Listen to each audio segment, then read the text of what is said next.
as a teacher to learn their version of American history. Like, I have like 3 historical compilations here, like I could just read them. And I'm not interested in that. I'm interested in the web.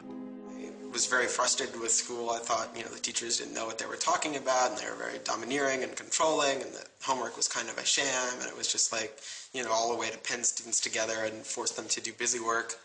And, I started reading books about like the history of education and how this educational system was developed, and alternatives to it in ways that people could actually learn things as opposed to just regurgitating facts their teachers told them.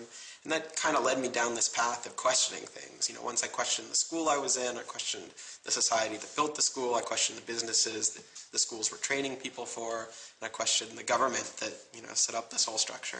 One of the things he was most passionate about was copyright, especially in those early days. Copyright has always been something of a burden on the publishing industry and on readers, but it wasn't an excessive burden. It was a reasonable institution to have in place to make sure that people got paid.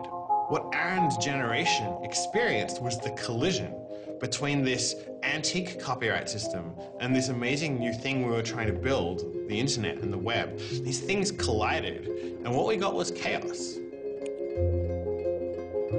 He then met Harvard law professor Lawrence Lessig, who was then challenging copyright law in the Supreme Court. A young Aaron Swartz flew to Washington to listen to the Supreme Court hearings.